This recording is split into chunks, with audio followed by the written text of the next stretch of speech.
And there we go. We are live. Good evening, everybody. This is What's Dustin happening? and Sean. What's going on? Team Snaggin Whiskers here for Snaggin Night Live Season 1, Episode 7. Chat with Spencer from River Certified. We'll bring Spencer up here shortly. We got 12 awesome people watching thus far. So, Sean, how's your day been going?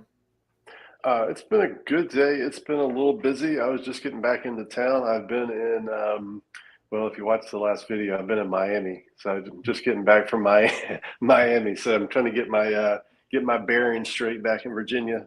But so far, so good. How about you? I'm tired, but I guess that trip to CatCon kind of wore me out. Yeah. You had a busy weekend at CatCon. I had a blast. I met a bunch of awesome people that we've talked to in chat. We've talked to on panels and stuff, and it was nice to finally meet everybody in person. Get to hang out with the 1 Ton crew. I've been officially inducted as a member of the 1 Ton Fishing Club. So that was a pretty cool experience. Good stuff. So we got 9. Whoa, we jumped from 9 to 14. That's awesome. Josie, how you doing? This says ding ding, let's go. He was about 30 minutes early. Yeah, Joe's the first one in chat. Good to see you, Joe. Heron eats rats fishing. Jeff, how you doing? Oh, all right, chat's starting to move. We got 15 folks. 217 Rebel Outdoors, good evening. Says hello, everyone. Charles Breckenridge, what's going on? Potomac River Monster Smoke, what's going on? So what's up, Catfish family? What's happening? Fish on Ed Evans. Oh, there's a flathead guy for you. He might have some questions. He's gonna love this conversation. Him and Jeff are gonna have some questions for tonight, I'm sure. Yep. Let's see, Butterflies and Sunshine. It's the wonderful Butterflies and Sunshine. How you doing?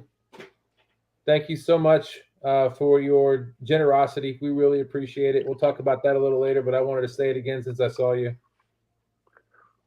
Miss Annette Catfishing, how you doing? Brian Waldos, what's up? What's going on? Palmetto Cats, boom, boom, bam. What's going on, Kevin? What's up, Kevin? I spent a lot of time with Kevin this weekend, too. Great guy. Who he said, who is River Certified? Never heard of him. Well, you're about to find out, Kevin. You're about to find out. Charles Breckenridge, how you doing? I've already been catching the hickory shad at downtown Richmond. Oh, that's fantastic news. Always love to hear that. Who said that, Charles? Charles Breckenridge, yeah. Oh, nice. Good job, Charles. Yeah, I can't wait to get out on the river. The shad run is going to start kicking here shortly, and that's when all the monsters come up river. I am extremely excited. We got 20 awesome people in here. All right, so I think look, this is a rarity for me. I think I'm already caught up in chat. That was quick. So I think all of our viewers are getting anxious. So let's matter of fact, Kevin said, bring him up. Let's go. Let's go. We got Cincinnati Cat. Did we say hey to him? Oh, nope, didn't see him. Just saw him. Thank you very much. Did you meet him at CatCon? It's a nice meeting. I did. It was very nice meeting him too. It was like I said, I love meeting everybody. All right, let me go ahead and share my screen real quick, and we're going to pop up this this video, our intro for Spencer. And here we go.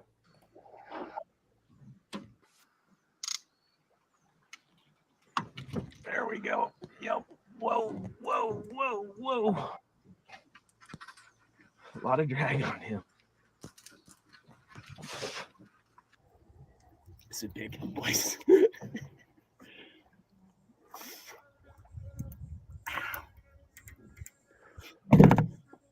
I'm glad I have I'm glad I went overkill on everything. River rats, we are a long ways from civilization. I mean, 220-mile plane ride. I've never ridden the front seat of an airplane before. 75-mile boat ride away from the nearest Wi-Fi connection. And I'm out here fishing for the biggest... Oh, there we go. Oh, he's nice. Nastiest, meanest freshwater fish, I would argue, on the entire planet. And I couldn't be more jacked. So let's go. So I'm getting rigged up. I think we're going to run out to... Are they leaving me? I'm going to run out to this big rock in the middle of the river that creates a sweet current break and see if there's anything hanging off on the backside of that. TC caught 2 peacock bass and a piranha just messing around right where we pulled the boats up. Apparently they're not boat shy. All right. Let me get these rigged up and I'll see you on the water. So how you been, Jerry?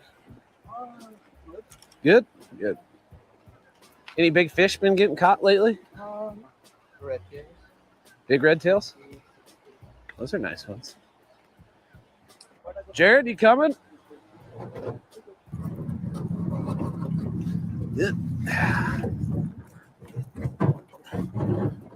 TC's been murdering them. I lost a nice one. Really? Three Yeah. titles you can have: first, biggest, and most. Nobody can take one more. We named this the old Peacock Rock. This is where I caught my first peacock bass. All right. Wait, hold on. I'm a rookie at this, apparently. And there we have it. Spencer from River Certified. How you doing, Spencer? Well, I was just kind of laughing at myself in that video when my face was like totally covered in sunscreen. The downfall of being half ginger, basically.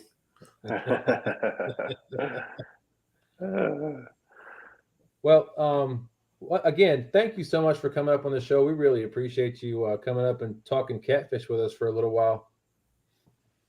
It's I know kind of you're my probably- favorite subject, so no big deal. I know you're probably a busy man, and it's a late night tonight, but we appreciate you. We really do. For sure. So it's going to be just a kind of a conversation. We'll go wherever conversation takes us. We do have a few questions listed out, but if we don't get to them, we don't get to them. Everybody in chat, if you have a question you want to ask or want us to ask, please put it in the chat. We'll start and we'll try to get back to it. I'm not going to promise we'll get to every question. Do our best to get to every question we can. But thank you, everybody who's coming to chat. Thank you, everybody, for everything that everybody's done. It's been an honor over the last year and a half, meeting everybody, and then culmination for this year for me was at CatCon, meeting everybody in person. So unfortunately, Spencer wasn't able to make it to CatCon this year, but maybe next year, and we'll get to meet in person. That would be pretty cool. It's the first one I haven't been to in a while. I really enjoy them, mainly for similar reasons that I enjoy podcasts, because you show up, everyone's there because they enjoy catfishing. So you automatically have something in common, and just happens, like I said, to be my favorite thing to talk about. So I just spend a whole weekend shooting the breeze with people about catfish, and it's kind of awesome. I was a little bummed out I couldn't make it this year, but it was the only weekend I could make work with my dad where we could go hog hunting. And so we spent 5-6 days hunting pigs, and then he rode back from Florida with me back to Iowa, and it made that drive a whole lot more fun. Nice. Gotcha. Awesome. Mm-hmm. Yeah, I'll tell you my favorite part of CatCon. There were a couple, not just meeting everybody at the convention center. I got to help out with Hervé and Steve. They needed some help, so I did a lot of that during the day. But my favorite part was afterwards, where we all met up at the hotel and we hung out and we talked for hours. And so Epic was there, Tim Scott. So it had to be all about catfishing, because no matter what road you go down, Epic's going to bring it back to catfishing and the science behind it somehow. And that's one of the things that, one of the reasons me and him seem to get along so well is we are both catfish nerds. Like, we dive deep into the mundane data-based side of it, where you're just picking apart numbers and seeing if you can pull something out of it that's useful on the water. And not everybody loves that, and I understand why, but I don't know what it is about my personality. I just kind of gravitate towards those things, and so does he. So we get to talk about that stuff when we run into each other. Yeah, if you, I mean, I don't know you, but if you're anything like Epic, I would love to sit down. I would love to sit down on a couch and just listen to you talk to one another for hours. I just probably put you to sleep. That's what end up happening if we're going to go down that road, So, all right, well, we'll go ahead and get this started. So I'm gonna ask the first question, which is typically a question we ask. Um, I'm sure you get a lot, but what really got you into fishing? I don't know, man. Like, I've thought about that quite a bit, like quite a bit. And I think fishing chose me more than I chose fishing. Like, I just kind of always been drawn to it, kind of pulled to it, even when I was like just a little itty bitty kid, and I didn't have anybody in my family who absolutely loved fishing, but I had people who would take me, and I was always the person pushing towards let's go fishing, let's go fishing. And anytime I was near water, like we would go on camping trips to a lake, and I'd push the envelope as far as my parents would let me at a young age and get out, or sneak out of the camper early in the morning, or because I've always been a morning person, which is kind of funny for a guy who's ate up by flatheads and is out there at night. I kind of have to turn myself into a little bit of a night owl during flathead season. But yeah, at a young age, I was trying to get out there as much as I possibly could, as much as I was allowed. And I don't know. Like I said, I just think it kind of picked me, and it's never really wavered much. Like I played 4 sports in high school, and then my freshman year of college, I played football and wrestled. And then after my freshman year, I just wrestled. And I mean, it doesn't matter. You're doing stuff year round, and I would just always find time to get on the water. I don't know. It's like I said, I'm wired different for a lot of different reasons, but that would be one of them. Well, I'll tell you, I grew up out in Colorado, and there was a lake that we always went to that was outside of town, and that's where I used to go fishing with my dad and my stepdad when I was a kid. There wasn't, there was some, I think there was some catfish in there. I don't even honestly remember what kind of fish we caught because I don't remember catching many fish out of that lake. And then when I was in the Army, I was in Kansas, and I got to do some catfishing with some friends there out of a lot of the smaller rivers and stuff. And that was mainly catfish, of course. I didn't really get into catfishing until heavy, like where I am now. Well, I call it heavy.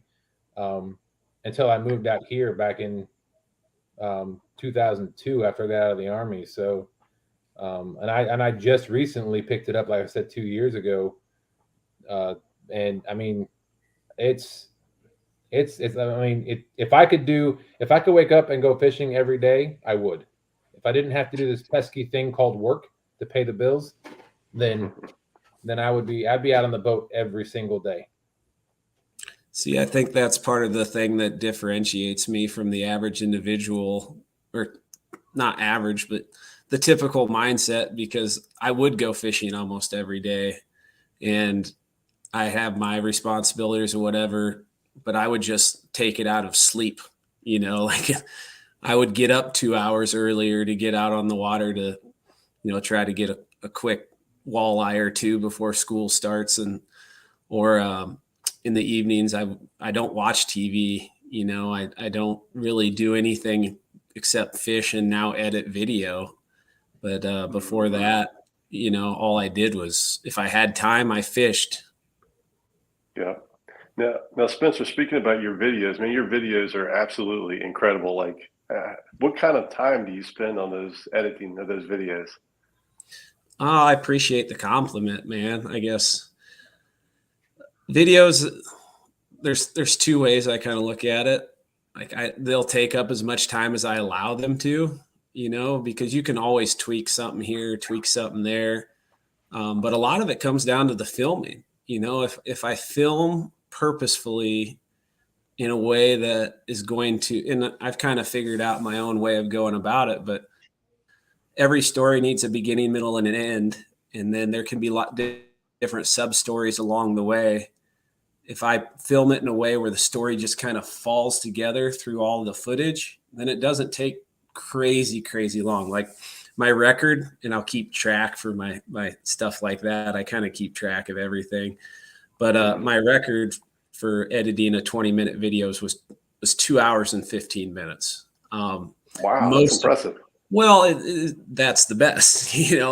Most of them take quite a bit longer than that for one reason or another. Maybe it doesn't fall together. Maybe I feel like trying to fancy it up. Like I just try to get a little bit better all the time, and I'll look back every once in a while at old videos to give me ideas either of what not to do or things I need to start doing again that maybe I forgot about, and to see how my editing's gotten better is kind of neat, but there's always a lot of room for improvement. And I'm my biggest critic when it comes to that. Right. But Yeah. in general, a 20-minute video takes 4 to 8 hours. Usually most that 5 or 6 hour range of actual editing time. Gotcha. Yeah, your videos definitely flow so smoothly. It makes you, actually feel like you're on that fishing trip with you. It's, from front to end, they're definitely very, very smooth flowing. So I appreciate that. That's the goal. It's not so much to show off a fish or anything, but to tell a story of the time that I'm out there, and hopefully people enjoy that story. Yep, absolutely. But speaking of videos, I see a ton of videos on your site, but I think I only see 3 live streams. Is there a reason why you choose to do videos over live streams, or is it just something kind of? I tried to do a lot of different things, and like I said, I keep track of lots of stuff. I have a fishing log. I have a bait catching log, like where the shad at. I have a shad log, and then I have an informal YouTube log that I look at different things and try to strategize what videos I put out and different keywords and things like that. But one thing I noticed is if you're going to do live streams, that needs to be the foundation of your channel. If you're not going to do, like if you're going to edit videos and do edited video, then live streams don't get the engagement in comparison, at least on my channel. So that's what I learned about mine. But it's different for everybody. Like each video or each channel sets a precedent. You set a precedence based on what you do that leads people to subscribe. And then you have to think about, at least I'm not telling anybody what to do. This is just how I think about it. I think about why people subscribe to my channel.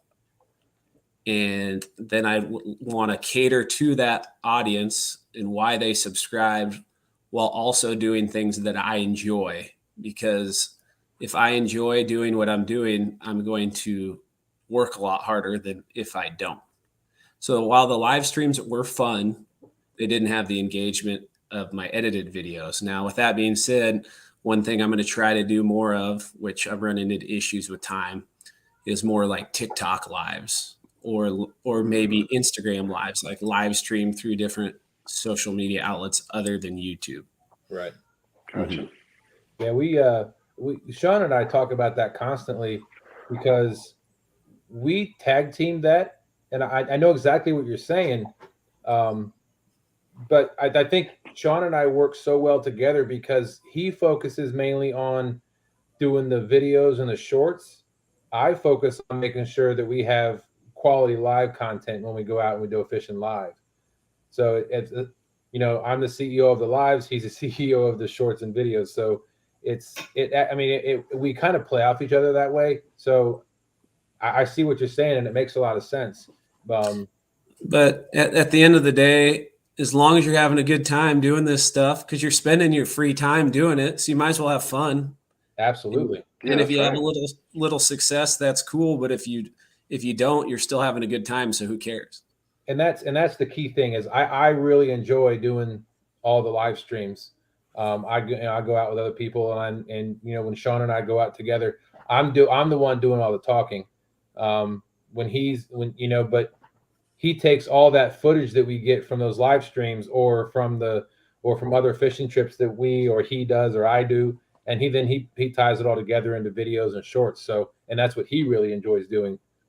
So sweet. Yeah, just kind of it fits your personality too. I think if you just really love to talk for 4 hours straight, then lives are your thing. But I'm more introverted, so I like to talk for 2 minutes and then be quiet.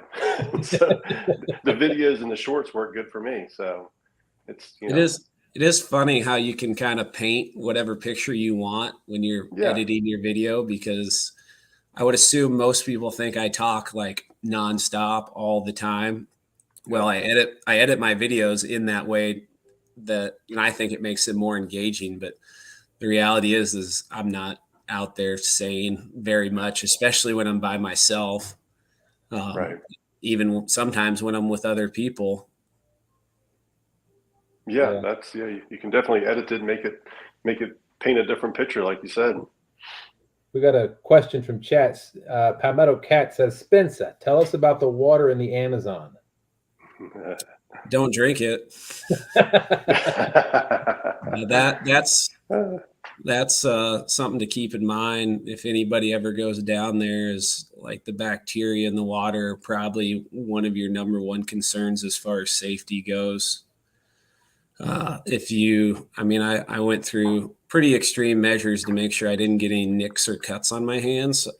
My hands are always cut up fishing up here for dealing with crappies or white bass or wipers with sharp gill plates, or you snag, and I should have wrapped the line around a stick or something. Instead, I wrapped it around my hand and to bust it off, that type of stuff. But when I was in the Amazon, I definitely did not do that. We actually had a guy 2 years ago who, I can't remember how, I think he got a hook point shoved into his hand pretty deep.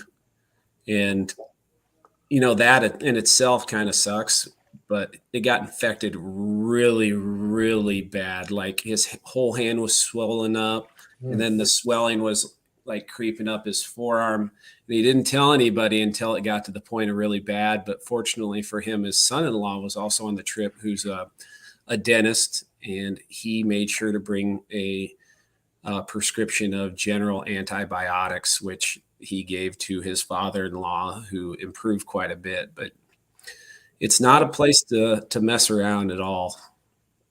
Yeah, that's crazy. Mm-hmm. Now, you fish a little bit sometimes down in Florida too. Is that correct? Just got back from Florida this Sunday.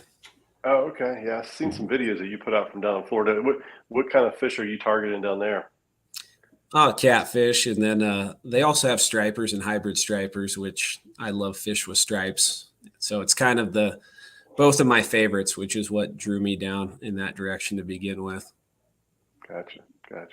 Awesome. We got a few more people in chat. Mike Sampson, how you doing? Crappie Day Fish on. Bugman, what's going on? Bugman gave me a rod to give to my son when he was at CatCon. He brought it from home and gave it to me just for landing. Oh, for landing, that's awesome. 922 Crappie Barbecue, what's going on? Shirley T, how you doing, Miss Shirley? Thanks for coming in. Robin C, I think we missed you earlier, so thank you, Robin C, for coming in. We appreciate you being here. Shirley had a PB. Did you see that? I did. Yeah. I watched. I think we talked about that recently on somebody else's live. She was her first live. She didn't know that they were going live, and so they went live on her, and she. I can't remember if that's when she caught her PB, but that was pretty cool watching her catch the fish. Yeah, that's good stuff. Brian B's in the house. What's going on, Brian? Let's see. Heron Eats Rats, which is Jeff Beal. He's one of the guys that fishes the Schuylkill River up in Pennsylvania. He says, I'm not going to try to pronounce the scientific names for a flathead, but he said, Hylodictis olivaris. There you go. To know what your favorite thing is about catching flatties. Sorry, you cut out. What was that? Oh, Jeff wants to know what your favorite thing is about catching flatheads. Chasing them. I mean, the moment when you get a bite and fighting them is pretty short-lived in the grand scheme of everything that goes in it, but it's a lifestyle, and I kind of just love the lifestyle, and I like adventure. I've thought about a little bit what leads me to them, and a lot of it is the best places are untouched.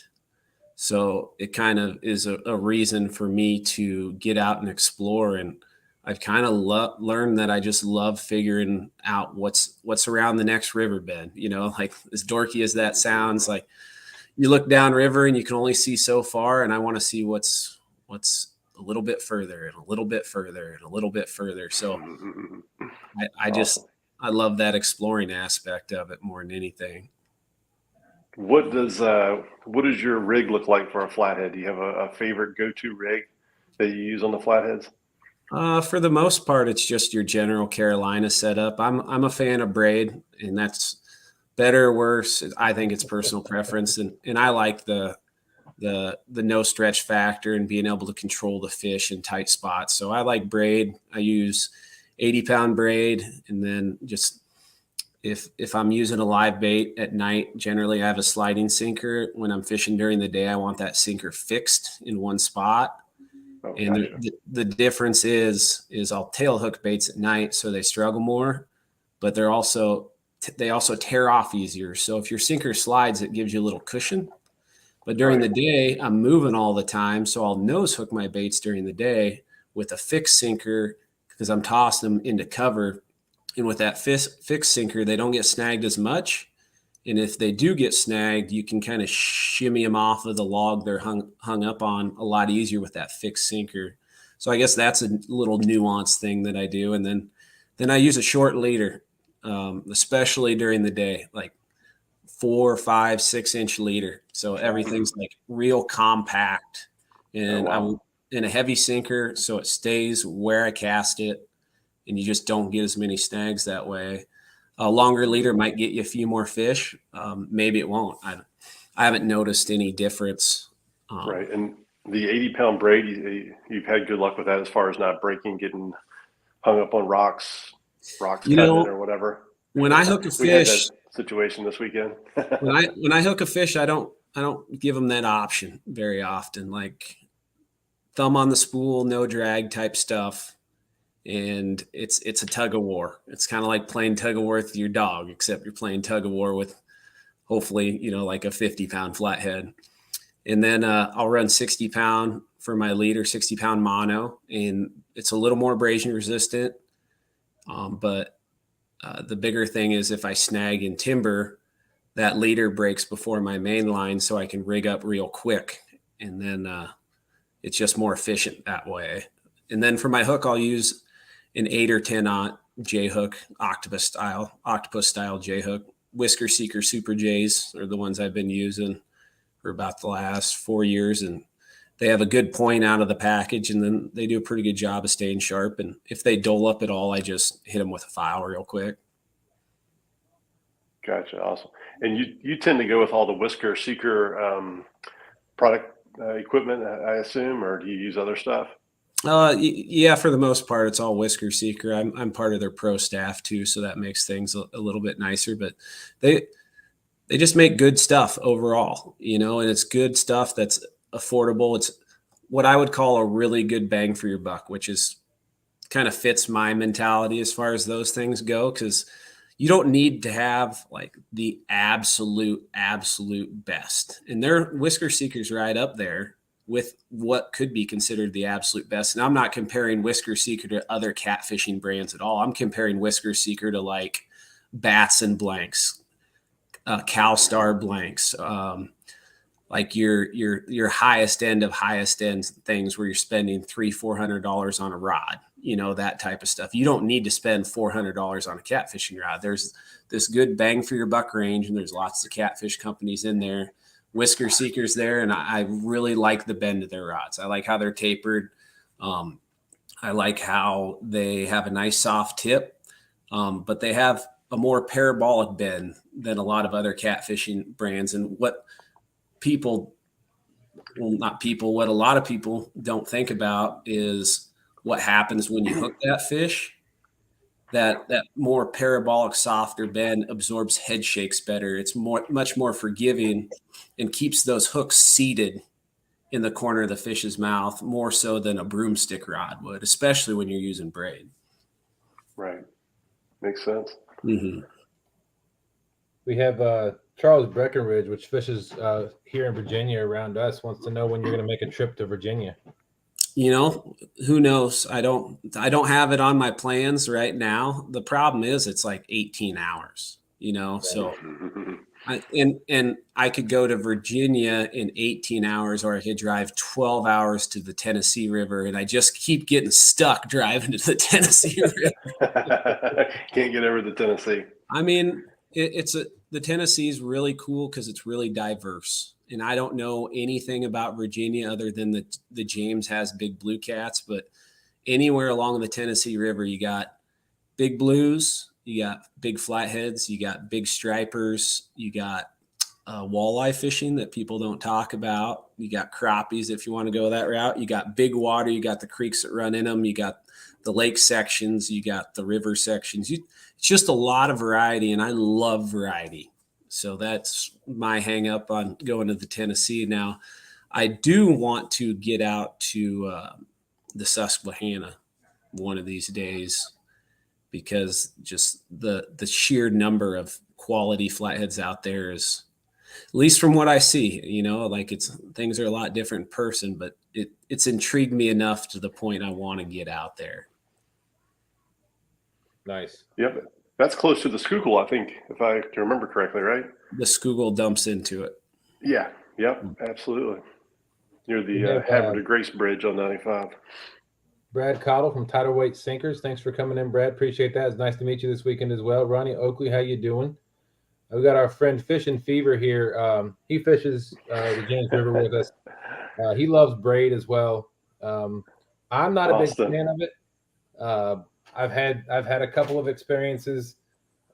Most recently, I fished a YouTube tournament. Palmetto Cats put on the Whisker Derby, or the Whisker Bowl, excuse me. Just kind of playing out the Super Bowl, and you got penalized for different things. And one of those, if you threw off your bait. Well, I have one rod. It's an Ancient Mariner rod with the Ancient Mariner low profile Ocean Tycoon on it.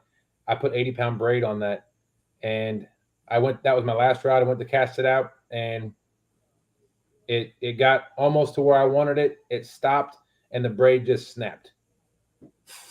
And I looked down at my reel, and the braid had reeled over on top of itself. Now I know mono can do that too, but I've never had that issue. I've rat's nested before with mono. I've rat's nested with a braid, but that's just I've had those kind of instances with braid, and it's probably more so because I'm not as experienced using braid as say you are. And then I know Sean had an issue this weekend, which is why Austin is making this braid comment, because him and Austin were fishing up in the city near the rocks, and they were looking at a bald eagle, and all of a sudden you heard the drag ripping on the one rod he had on the rod rack, and he was pulling it in and Stan, two Stans fishing. Stan looked at me and said, which one of us is going to tell him to lift his rod tip up? And so as soon as I said, Sean, lift your rod, snap. It was like, whoosh. I was like, oh gosh, I almost fell on my back. There's no doubt that mono is much, much more forgiving than braid is. I just like the attributes of braid better. It looks like Fish on Ed said the Schuylkill dumps into the Delaware. So I learned something today. Well, there you go. Oh, okay. All right, Bugman, appreciate it. We got, let's see. I don't know that I think I've got everybody that's in here now. Trish, how you doing, Trish? Trish says, Spencer, did you ice fish much this year? Mikey and I went out with Ryan for his birthday. I got out 3 times before I went south. Caught a few walleyes, a few crappies, nothing super crazy, but one day went fishing with Ryan, and that was a pretty good time. If you went out with Ryan for his birthday, Ryan's birthday or Mike's birthday? I can't remember when Mike's birthday is, but Ryan's is coming up here in a week or two. I'll let you answer later. Yeah, that's I'm a little bit behind in chat, so she'll probably answer. I'll get there. That's kind of my thing. I like to make sure I don't miss anything. For Mike's birthday. There we go. All right, cool. 217 Rebel Outdoors says, Spencer, which do you enjoy more, fishing out of the big boat or the kayak? Whatever leads to more fish on the end of my line. So like if I'm blue cat fishing on big water, it's tough to beat fishing out of a big boat because you can cover cover water, you can put together patterns quicker and all those things. But when it comes to flathead fishing, I mean, at least where I'm at, kayak's pretty efficient. Like, I'm not going to say it's better than a jet boat, but in some instances, it absolutely is. Like, if you don't have a boat ramp, well, you can either fish from the bank, fish from a kayak, or not fish there at all. And if there's a bunch of flatheads in that area, I'm fishing that area, and so it's whatever fits the situation for me. I don't really prefer one over the other per se. They all have their advantages and disadvantages. I mean, the disadvantage of a boat is I have a rear seal that's blown out on my trailer 3 times now. I don't know why. There's something wrong with the spindle or whatever. So that's given me headaches. And then the battery charger quit working, so I had to replace that. Then my fish finder quit working, and I had to replace that. And all that happened on my way down to Florida. I had bearings go out, or not, or they didn't go out. They started getting hot. So at least I was paying attention and was on the front side of that potential problem. But it's like, boats are a constant investment of time and money, whereas a kayak, your investment of time is just getting around. Yeah. You don't have to slide it right in the back of the truck. Exactly. It's just simple, efficient, and I love that. And bank fishing is even more simple than that, but you do have to put some more miles on the boots to be able to go to the places that I prefer to go, and that might involve knocking on doors and asking permission, which I enjoy doing because you get to meet new people. It's just, it takes more time, So right. whatever leads to me catching more fish in that specific situation is the one I prefer the best. Gotcha. Yeah, we prefer. I mean, I know I prefer a boat around here. I haven't gotten into the kayak yet. I think that's one of the things I'm going to try to do either this year or next year. We do have a couple of friends around here that do kayak fish a lot during the summer and the spring. But as far as bank fishing goes, there's just not a lot of bank fishing on the lower James. Sure. Until you get further down. A lot of those big rivers are like that. Like, I was in New Orleans in December, and there was only a handful of places to fish from the bank. And I don't know, I caught a few fish, nothing special. It didn't turn into any videos or anything like I was hoping it would be. But had I had a boat down there, I've heard really good things. And looking at the map on Navionics, there was a lot of stuff that got me really, really, really excited. I just never had the opportunity to be able to go out and test it like I wanted to because I was limited to the bank, Right. And in that specific instance, fishing from the bank hurt me. In some other instances, fishing from the bank's the best way to do it. So Absolutely. It just situational. I hear you. Yeah, Michael Murillo said, learned a lot from Spencer over the past few years and all in the videos. Big takeaway is he prepares and competes to win these battles with the fish. He thinks it, lives it, owns it, win or lose. You make me blush, Mike.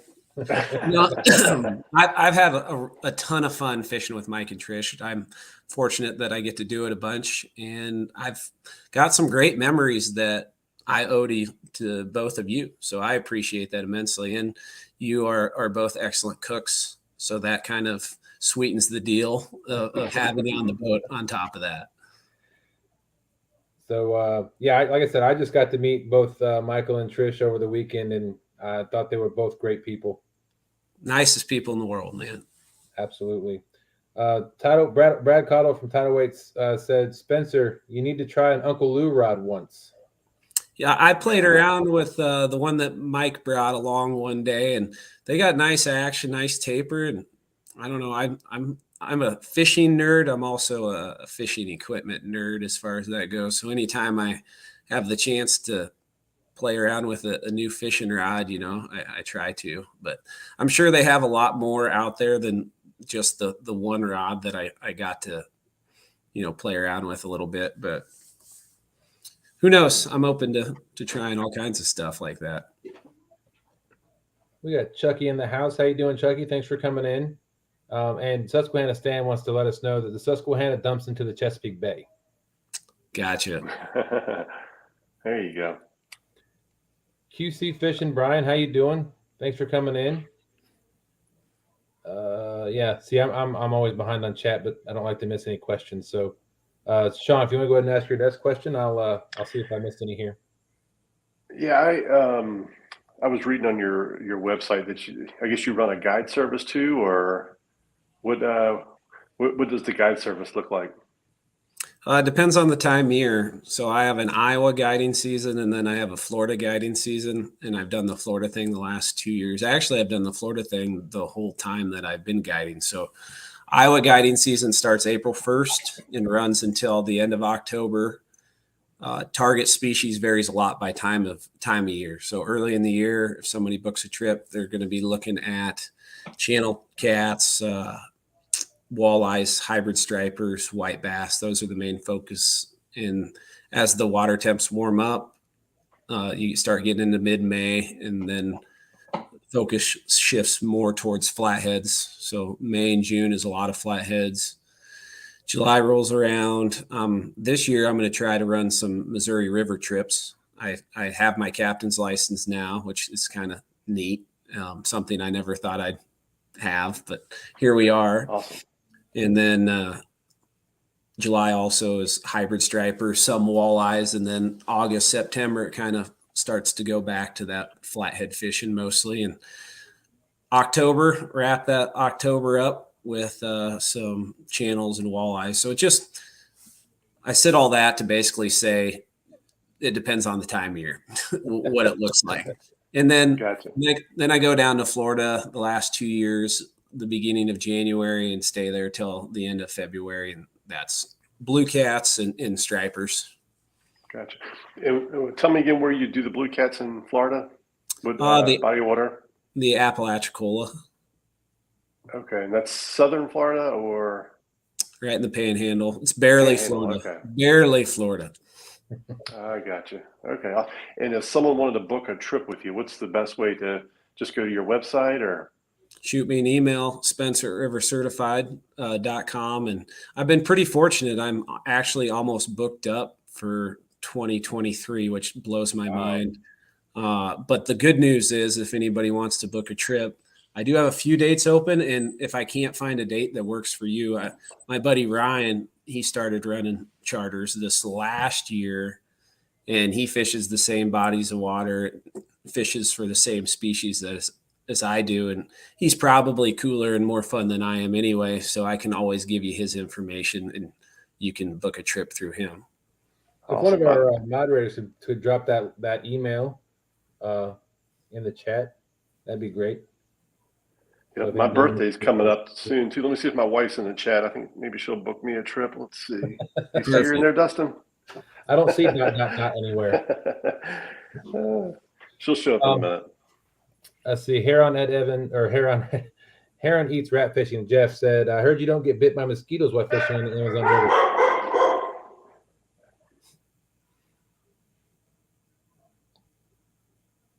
What's that?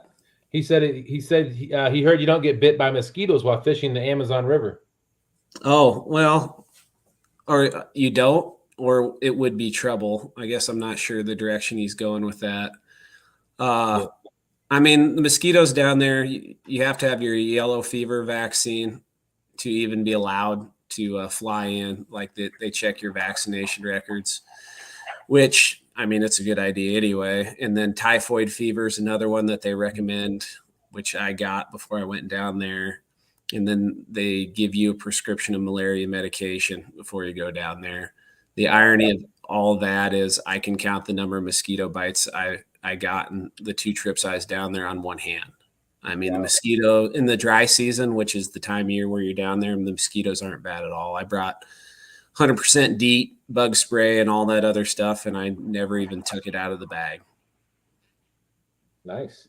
Yeah, it's surprising. And there's a bajillion bugs, there's praying mantises crawling around on the roof of the building you're staying in. There's a variety of different moth species that are like the size of your hand, just flapping around, but not too many mosquitoes. That's always a good thing when there's not a lot of mosquitoes. Mm-hmm. Charles Breckenridge wants to know, do you ever target big flatheads on artificial lures? when the water conditions are right, generally it involves a lot of water. If we get a high water spring, then yeah, I'll throw big swim baits at them. The first video that I ever had that went like crazy big on YouTube was that 70 whatever pounder that I snagged in the butt. I was just watching that video. Yeah. It's like bittersweet, you know, to have snagged a fish like that. It's like, why couldn't you just ate it? You know, why couldn't you just turned your head and just eaten it? But a lot of other fish weren't snagged, you know, like when a flathead hits a swim bait, they hit it just like a walleye.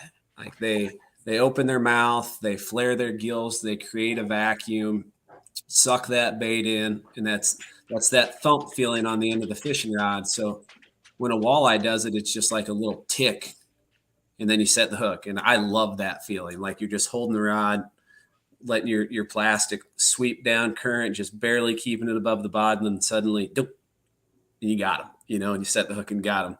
Flathead fishing is just like that with a jig and plastic, except instead of the bite vibrating the fishing rod, the bite like vibrates your soul. Because instead of just that little tick, it's you're going, and then suddenly boom, bam. Because you know that bait just moved 8 inches. You know, they're just sitting there, and then they suck it in and move like 5 gallons of water to inhale your bait. Wow. So I love it, you know, but it's pretty low odds except for certain water conditions. And we're kind of getting set up this spring that it might be possible. So I don't know. We'll see. That's awesome. Awesome. We got James Bailey catfishing in the house. How you doing, James? Thanks for coming in. What's up, James? I saw a couple of other ones in here. Yeah, you got a couple questions at the bottom. All right, yeah. Trish said Ryan is so great. He's a flathead assassin. She got to witness that firsthand. One of the first charters Ryan ever ran. I don't think it was the first, but it was definitely one of the first. Trish got to reel in her biggest flathead of her life. I think it was a 43 or 44 pounder, but that's wow. That's where you enter monster land, you know, like anything, like I said, 20s really, really nice, 30s an awesome, like I would call 30 a trophy. Then you hit that 40-pound mark and it's just a special fish. Anything over that 40-pound mark for flatheads is just a special fish. And then you hit, if you want to go up 50-pounder, that's a lot of people's fish of a lifetime. Or there's a lot of people who fish a lifetime and never even get to see a 50. Like that's a truly unique, special fish. And No. Ryan's a whole lot of fun to fish with, so that maximizes the whole experience. And then your 44-pound cherry on top at the end of that one. Now these big 30, 40, 50-pound flatheads, what depth of water will you find them in? Or are they just, is it shallow water, or is it 6 feet or deeper? Or I mean, everything we fish is shallow. A typical hole on a river we're fishing is somewhere in that 6 to 8 foot range.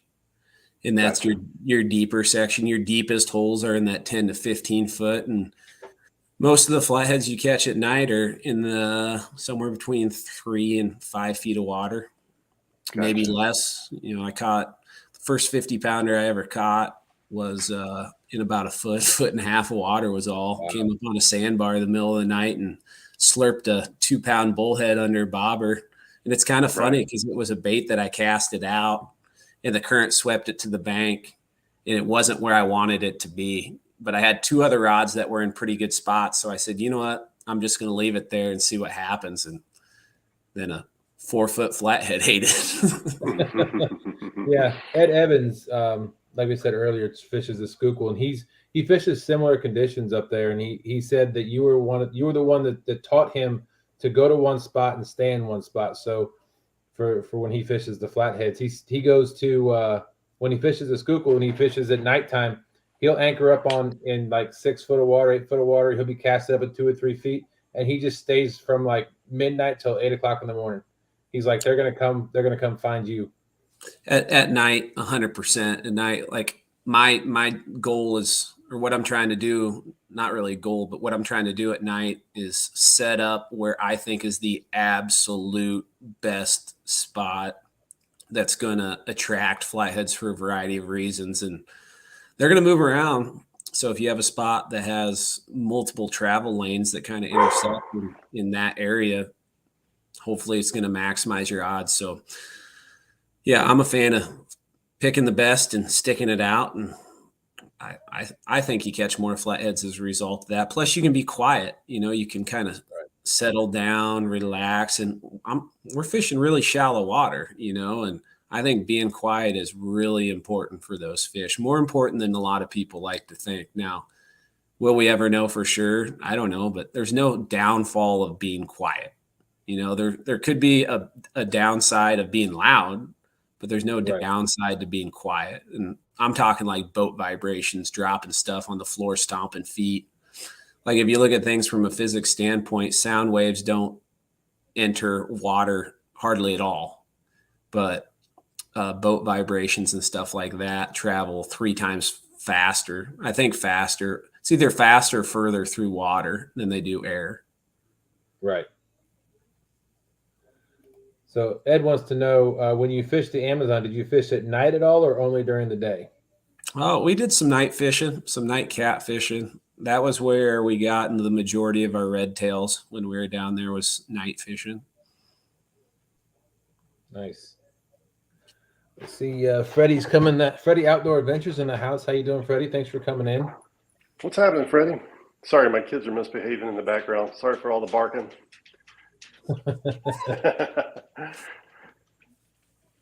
Let's see, QC Fishing Brian said, watching Spencer in his videos, one can always pick up bits of great information.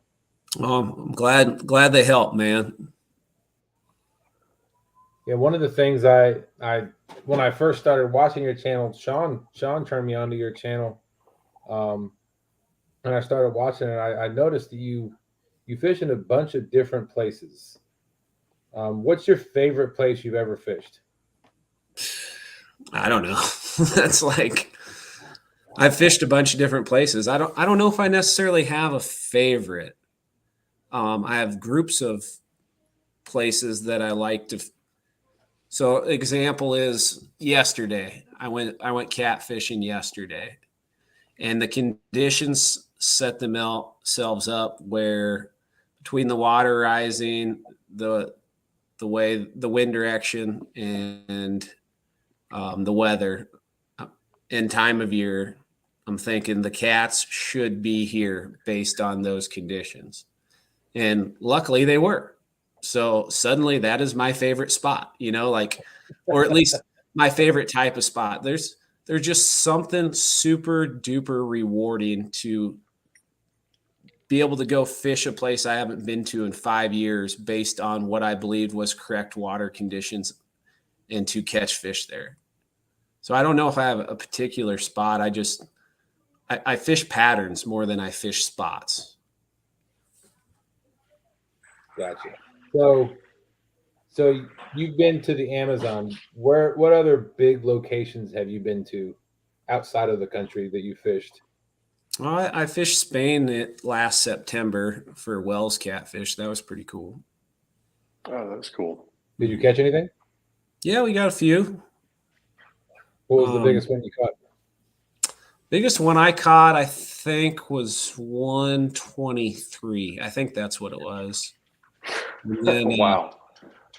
My buddy Sam got the biggest one of the trip. It was either 143 or 144, maybe 145. It was somewhere in the 140s, but I think it was 144.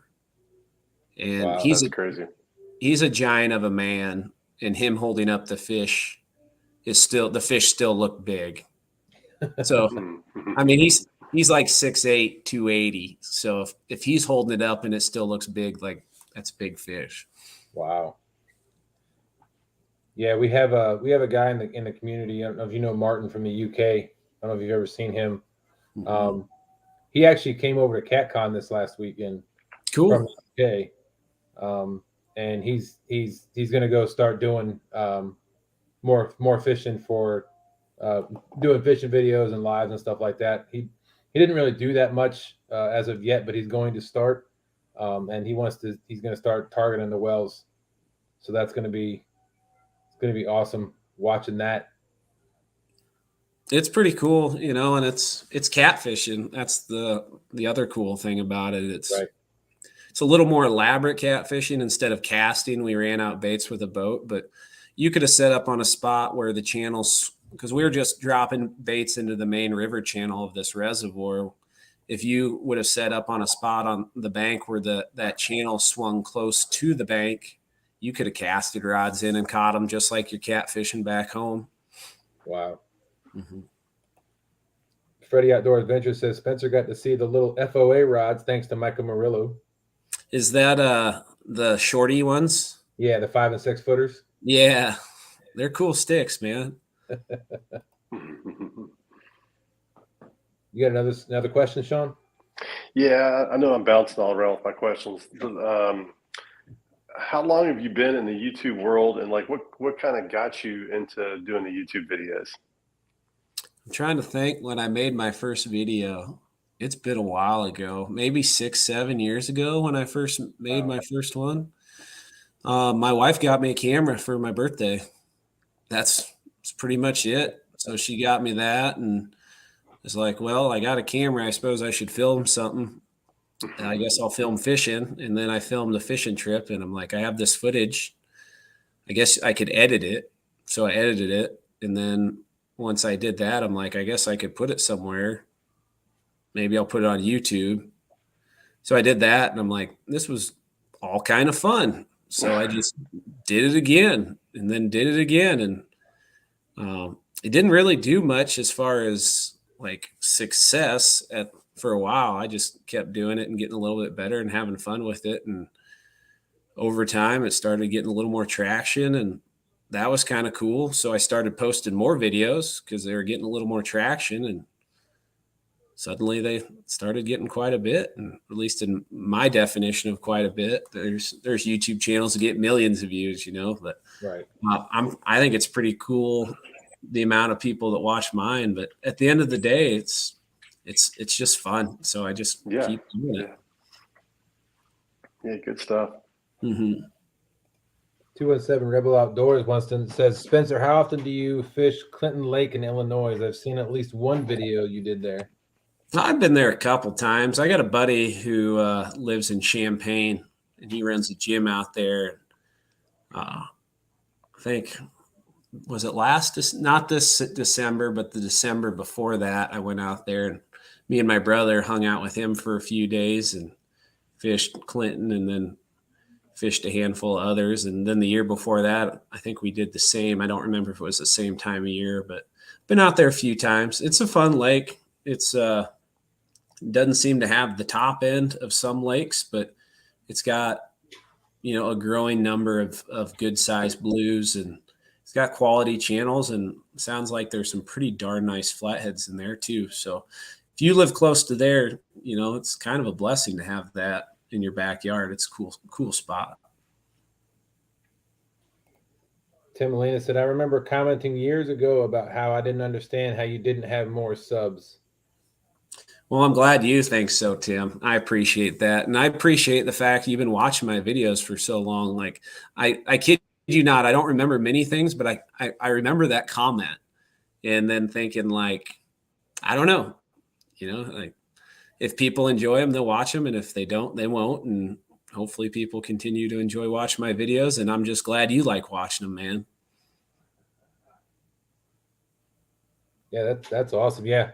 I mean, I know it's always a special feeling when you get compliments on videos that you put out there and people really enjoy what they watch. Cause I mean, that's one of the biggest reasons you do it, right? You do it so that people can enjoy what you enjoy, and then maybe learn a thing or two from your videos as well. So, well, I think it's more, you're getting complimented on something you put a lot of time, effort, blood, sweat, and tears into, you know, like, when I wrestled, I put a lot of time and effort and a lot of blood, sweat, and tears into that. And if somebody said, you're a hell of a wrestler, that felt really good, you know, because you put so much into it and somebody recognized that. So for Tim to be kind enough to let me know that he thought my videos were or good enough where there should be more people watching them. Like, I appreciate the hell out of that because, you know, I dedicated a lot to it, you know, and I wouldn't call it work, but I'll call it effort.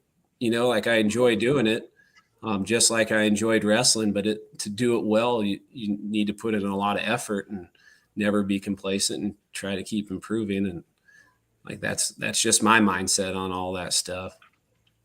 Right, I agree. Absolutely. Mama J Fishing said, "Hey, from Florida, just joining. What's your next adventure? Can't wait for the videos." How are you, Marshawn? I hope you're doing good. Marshawn and I did some fishing just a month or so ago. She caught a freaking stud, like 42-pounder rod, just berries, and she fights it like she's caught 100 of them, you know, like no big deal. And we got at the boat, and I don't know, we were all excited. It was a good time. But as far as what's my next adventure, I got a few tournaments. I'm going to fish a few tournaments coming up. I'm going to go on a kayak flathead mission, like early season, probably in about a month or less. I'll start driving down south, just me, myself, and my kayak, and hopefully find some early flatheads. And I'm going to drive till I hit the ocean if I have to. Like, I'm totally ready to just keep going until I find some flatheads or can't drive any further. So that'll be a big one. That's probably going to be like a 8, 9, 10-day trip. I'm going to turn it into. And then I'm going to, like, I don't have any really plans to go overseas. What I want to do is explore more in the U.S. Like, I want to do a week-long kayak trip down one of our big rivers, whether it's the Missouri, the Mississippi, or the Tennessee, and just camp and fish out of my kayak. I'm actually going to go look at a new kayak tomorrow because I want something that's larger that'll haul more stuff, because, you know, a week on the water, you need a lot of water, food, you know, all those things. So to have a larger platform with more weight capacity, I think is going to be more conducive for doing those types of trips. And just more adventure, you know, more adventure. Yeah. And for the kayaks, I noticed like you prefer just like the paddle style. Are you into the spot lock and the GPS and all that sort of stuff, the fancy trolling motors on the kayaks, or is that something you're not interested in? Oh, I mean, more power to anybody who wants to do it. It just doesn't fit with how, like, my system, you know, like I have a boat with the fancy trolling motor and the spot lock and all that stuff. But when I take my kayak, I just personally want it to be simple. You know, the boat's complicated enough and breaks and has all that other crap that goes along with it, that let the boat be the boat. And then I want my kayak to be my kayak.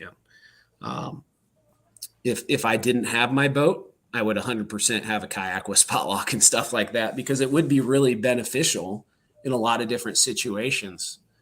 But for where I'm kayaking, it would probably be more detrimental, honestly. It'd be more stuff in the way for me and how I go about things. But if you're a blue cat guy on big water, I mean, there's no substitute for trolling motor spot lock. There really isn't. Yep, absolutely. Yeah. Yeah, we have. Oh, go ahead. Go ahead. No, go ahead. I was just gonna say we had two different style of boats. Mine's more of a pleasure boat that I've turned into a catfishing vessel. Sure. And it's more comfortable, I'll say, to fish on my boat. But I love being able to use Sean's boat and go out and spot locking, because anchoring is the bane of my existence. And that's why one of the only item that I planned on buying at CatCon was a never lost anchor. And so I did end up getting 2 of them. I got their new pro model with the pointed tines on it. Yep. We're more of a river bottom, the silt bottom. I got that for my main anchor, and then I bought one of their the older model, the original model with the square tines. That's the one I have. Yeah, I got that one to drop out the back of my boat so I can lock the back end of my boat down so I don't have that sway. Mm-hmm. I have a drift sock, but I still end up with that sway even with the drift sock. And then if you have any kind of reverse current or reverse flow, that just pulls the drift sock underneath the boat, so it's pointless. And fishing those wing dikes, I think it's crucial to be able to to keep yourself in one spot. Oh, absolutely. Boat control. If you're going to be in a boat, boat control is the number one thing that determines how effective you are on the water and how many fish you catch. Like your fishing knowledge as far as the fish or equipment or whatever like that means nothing if you can't control your boat. Absolutely. And I've learned so much from listening to Epic talk about different ways to position your boat.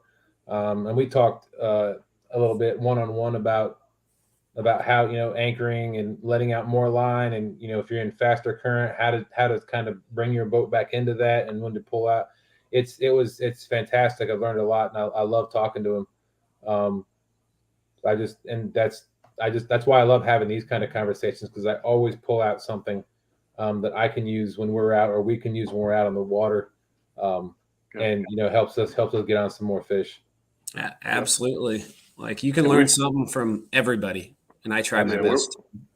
Where we fish on the James, we have the tidal section, which is basically everything east of Richmond, and then everything west of Richmond is just a regular flowing river, and that's where the flatheads are. So we fish mainly on the tidal section. We haven't figured out the other section where the flatheads are, but we'd love to get into that more this year or at some point. So, and we do have, like I said, Fishing Fever fishes a lot of the non-tidal section, the upper part of the James. So we're definitely going to be getting with him to see if he can teach us a little bit about that part of the river as well. I mean, experience, there's no substitute for experience when it comes to that type of stuff, especially experience from a person who pays attention and learns from their experiences. Right. Yep. Hey, so it's 11:08. We're going to go ahead and do a sticker giveaway.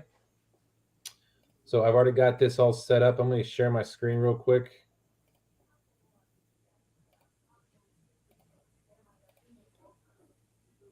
So go ahead and put Spencer in the chat, and we'll do a TSW sticker giveaway. I like just to put our guests' names in the as the giveaway name. And while we're waiting on that, let's see if I can get a different layout here.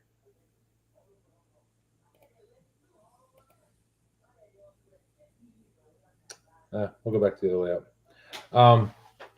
Go ahead and put Spencer in the chat. I'll put that back up in a minute. But I did want to say that Ed Evans he does this for all of our guests thus far. He wants to give you a shirt and a sticker combo, Spencer.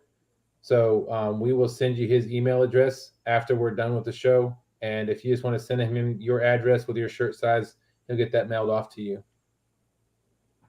Sweet. I appreciate that.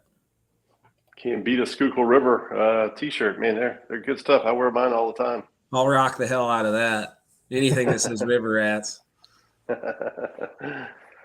Yeah, and we'll get you. You'll get your address too, and we'll send a couple of our stickers out to you too. Well, thanks. Absolutely. Let's see. 217 was he talking about Clinton? Yes. Yeah, sounds like Clinton it. Lake. Yeah, he said that's his home lake. There's almost all of his fishing on Clinton Lake. Oh, I didn't realize that. I guess That's we'll awesome. have to read the comment all the way through. I'd bet there's a state record flathead on Clinton. Maybe a couple of them. QC Fishing Brian said there are times if I find a spot similar to what Spencer has fished, I'll find that video and rewatch to try to pick up on tips. That's kind of awesome. Yeah.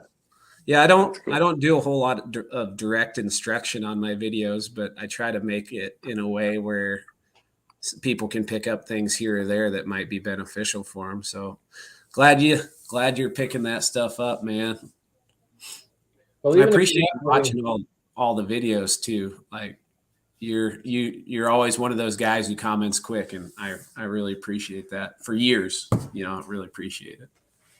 Yeah, you don't always have to be intentional about instructional stuff, but if you're intentional about details, then people are going to pick up on that.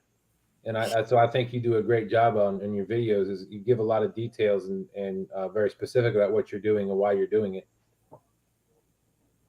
Try to. No, you do a great job. We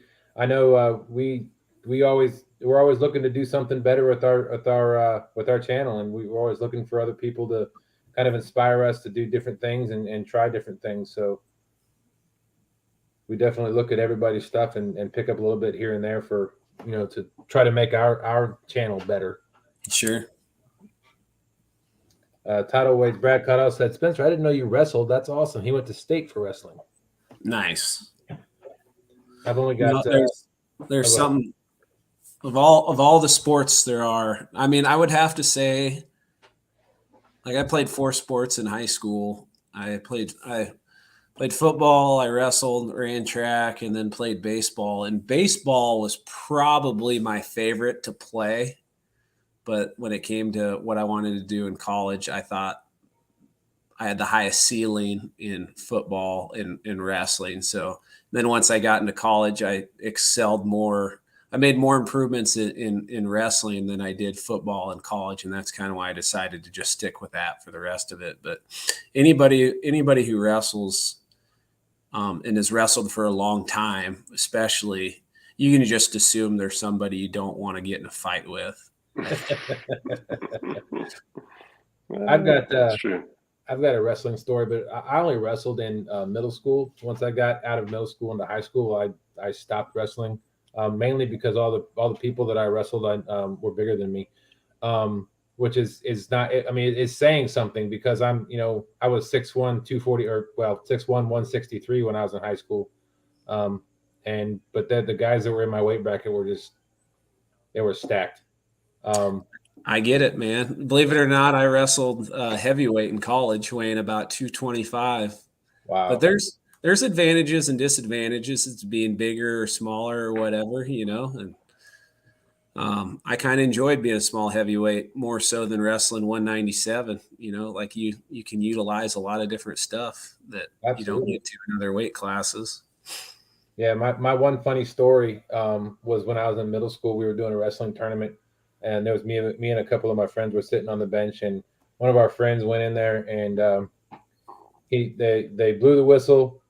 My friend, he set it up longer than I did, but he set up a hip check and or a hip toss. He tossed the guy. He pinned him in like 6 seconds, and he walked back to our bench, and he was all excited. He goes, "I bet y'all can't beat that." So I happened to be next up. That, again, granted, this was 8th grade, so I didn't think anything of it until I got to the mat, and right as they blew the whistle, it hit me, and we were just lined up perfectly. I stepped into it, did the same exact move, pinned him in 4.3 seconds. My mom said she was talking to a friend of hers. She looked over as I was walking out on the mat. She looked back, and I was done. Mm-hmm. So that was one of the. I stopped. Like I said, I stopped wrestling in 8th grade. I kind of wish I would have kept going into high school, but hindsight's always 20/20. Everybody who wrestles and then doesn't keep wrestling seems to say that. Hey, Avid Fisherman's in here. Thanks, Avid, for coming in. Says driving and listening. What's up, Avid? Mama J Fishing said, "You need a wing person." Hola. I appreciate that. Let's see. This is Austin Fishing and Fever. He said, "I've had so many nights where I caught a 20 or 30 pound class flathead and then an 8-pound fish. After a while of that, I started moving right after the big fish and would catch another big fish." Any thoughts? They don't like each other, so there is something to that. I think that, and they're aware of each other for sure, and they have a pecking order. I would assume that each specific location, the top dog fish lives in the top dog spot, and then they just kind of fall in line from there. So if you have one specific area that has one top dog spot, it's only going to have that one big fish living there, and then you're going to have smaller ones beside that. And then if you were to move to the other location, then you might pick up another big one. That absolutely makes sense. The reason I don't move much when I'm fishing is because small stream navigation at night's pretty challenging. And because everything is so compressed, you get more of that crossover, from like all the biomass is compressed into one hole, and then you might not have another flathead quality hole for another 5 miles. And the idea of running through 6 to 12 inches of water for 4 miles at night while you're dodging logs isn't very practical. So what I've learned is to position my baits in ways where you have this travel route here that might have a big fish on it at time X, and then you position another bait on a different type of travel route further away where, you know, you could have multiple big fish moving at the same time. And it's not perfect, but it does work occasionally. So I don't know. There's definitely something to that. How far do you think those big flatheads travel at nighttime? Do you think like they'll travel up to a mile or longer or shorter? Or I mean, like I said, I'm kind of a fish nerd, and based on what the stuff I've read, it depends a lot on time of year and depends on a lot on what the water's doing. If you get a rise in water, they'll travel miles. Some of the places that I fish are 100 miles from any suitable wintering habitat at all. So these fish over the course of however much time, I don't know, a month or two, they're traveling 100 miles. So you do the math on they're covering some major ground. Yeah. Right. You're averaging a couple miles in a 24-hour period, and, you know, they're not going to be moving the whole time. So I bet there's some nights they're moving 4 or 5 miles or more. Who knows? Right. So and then sometimes some fish don't move. You know, some fish live in the same hole 12 months out of the year, their whole life. Right.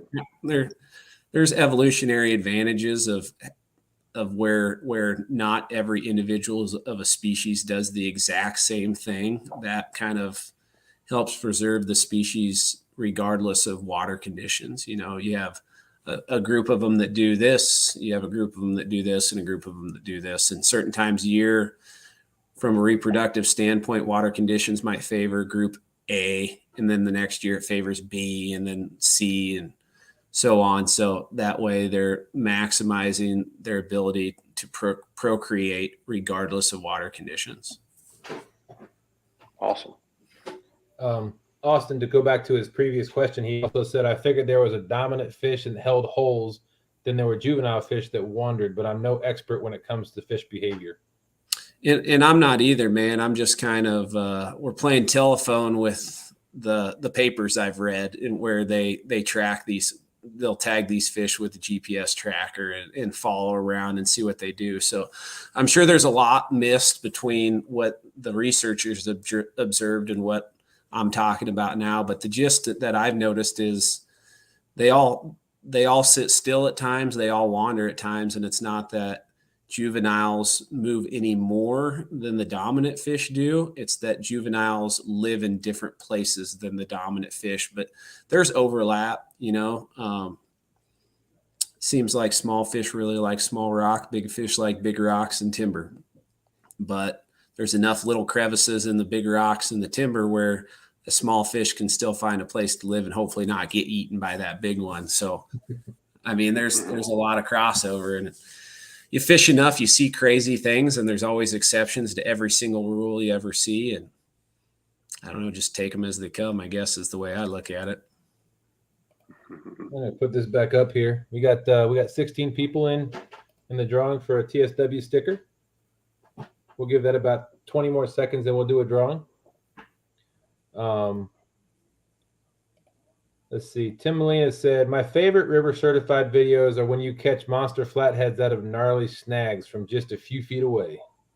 Hopefully we have a few more of those this year, as long as Mother Nature plays nice. And I actually recently moved, so I'm in a much closer proximity to a lot of those little creeks that I'd fished in years past, and should be able to do it a little more. Fingers crossed. Nice. Nothing beats being close to the fishing hole. Agreed. 217 Rebel Outdoors said, I enjoy every video Spencer puts out. I've been watching his videos for a very long time. I appreciate it, man. Yeah. We have a few more people that have come into chat. KP's in the house saying, hey, Dustin, sorry I'm late. Hello, panel. Take down catfishing. What's up, Kenneth? Mr. Duggar Feashin says, greetings, Earthlings. How you doing, Mr. Duggar? Thanks for coming in. I get a kick out of that guy's comments. See, Ed on that, or Fish on at Evans says, Spencer, your tricks and techniques are what I use, and I do fairly well on flatheads. Hell yeah, man. Hopefully just keep adding on to anything that I rambled on about, and you're able to build on that with your own experiences and go from doing fairly well to doing really, really well. All right, let's go ahead and draw this. We'll go ahead and click on draw.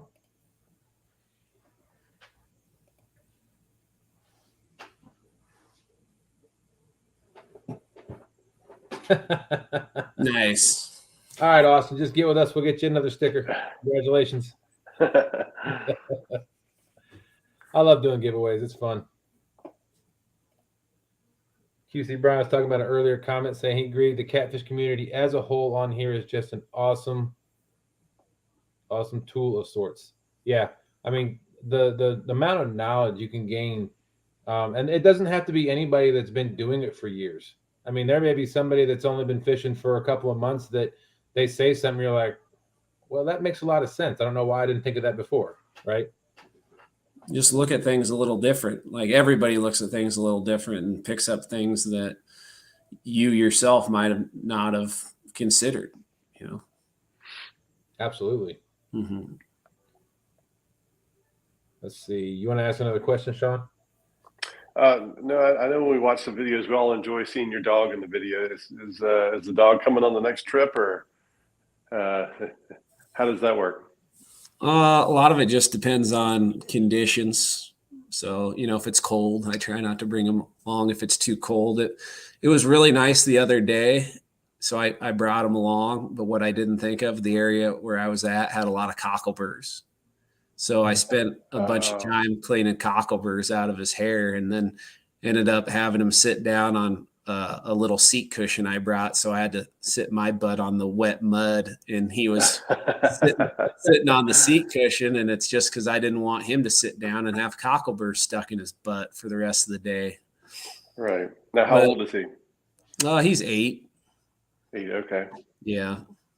He likes kayaks.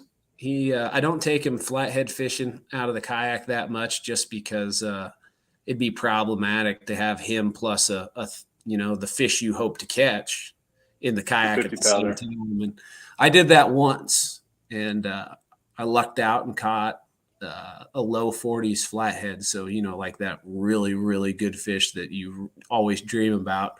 Caught him, fought him, got him to the kayak, got him to the edge, grabbed him by the mouth, and hauled him into the boat. And I forgot Woody was sitting there between my legs, and I drug that fish right across the top of him, and he was just matted catfish slime after that. So oh no, that was the lesson I learned, and Woody didn't appreciate it very much. He's like, get that thing out of here. Right. But I'll take him on the boat. And then if I'm like channel catfishing from the kayak, which I guess haven't done that for a while, I'll take him doing that. It's just situational. Right. Mm-hmm. Yeah, he's definitely a big part of your videos. We definitely enjoy seeing him in all the videos, or a good portion of them.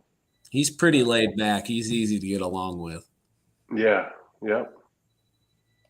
And we got some, let's see, Mr. Duggar said, I watch Spencer all the time. I always grieve him about his cubbies, but I always say, come on, baseball. I wouldn't have it any other way. I kind of enjoy talking trash with other people, so it's just a good time. Yeah, it's always fun to jab somebody with something you have in common. Mm-hmm.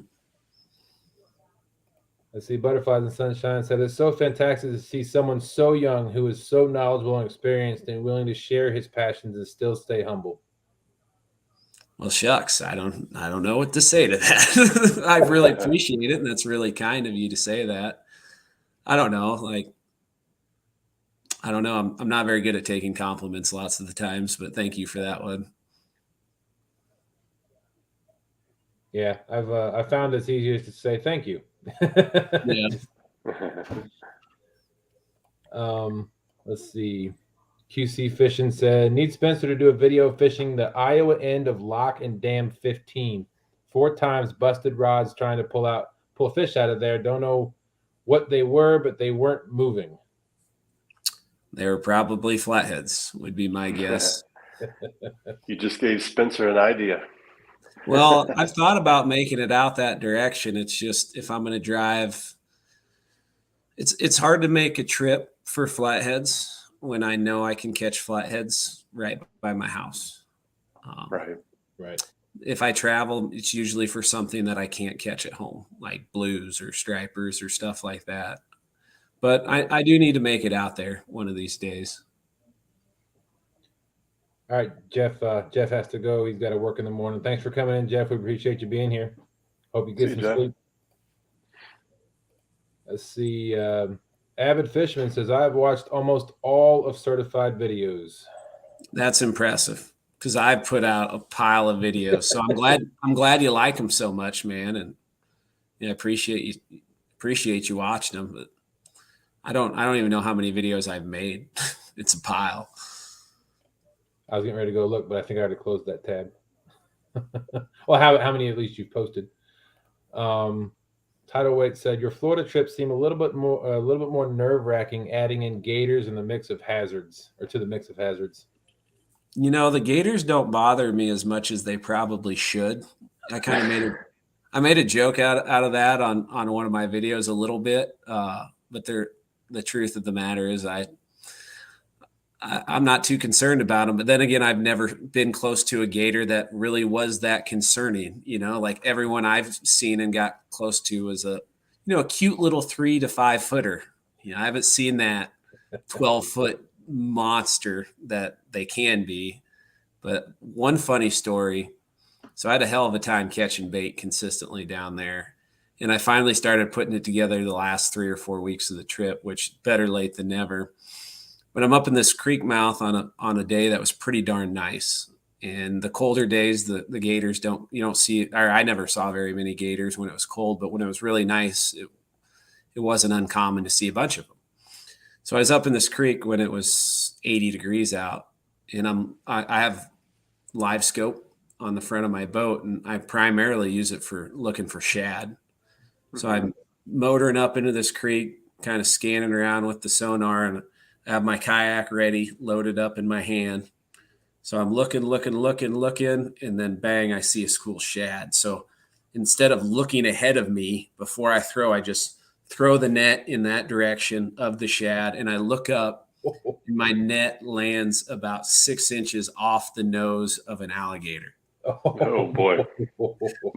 And he wasn't a big one. He was probably only a 3-footer, but man, you throw a cast net on a 3-foot gator and you got a mess. And getting him out of there without getting bit, that was my expensive net. That's like my $200 10-foot mullet net. So I might have been donating it, might have had to snip it, but it hurts me to think about that. I'm glad it didn't happen. Yeah. We got let's see, JNS Outdoors saying, hey y'all. Now I know I'm a little bit behind the chat again, but like I said, I starred comments and people so I could just make sure I don't miss anybody.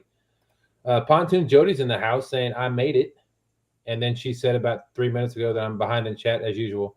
What's up, Jody? Ed Evans says, Spencer, am I correct in saying that your number one bait for flatheads is live bullheads? I mean, no, if we're just being flat out honest about it. If I could only fish with one bait for flatheads for the rest of my life, it would probably be live shad. If we're being honest, they're especially a big one, 7, 8, 9, 10-inch shad is pretty durable overall. They seem to get hit faster, but the problem is keeping them alive. And to be able to have the resources to keep them alive and also be able to find them, like it's not always easy to find a bait like that. And where I live, the biggest net we can throw is a 5-footer. You can't transport live shad off the water. So you got to catch them, and you can't use them on lakes. You can only use them on rivers. So to use live shad, you got to go there every single trip, catch them every single trip. and be able to find them in a place where you can catch them with a 5-foot net. And that's a tall order for those larger shad. Right. So Is I there don't go ahead. Is there like an easier bait that would work just as well? Like, I mean, bluegill, or do you have a secondary preference? Or Well, that's the stuff that I use most of the time, because you can take green sunfish. I love green sunfish. Like, if it wasn't live shad, my number 2 is green sunfish. And then bluegills are good, and then bullheads are good. And the thing with bullheads, though, for whatever reason, most years I get my biggest flathead on bullheads. So that might be something to keep in mind.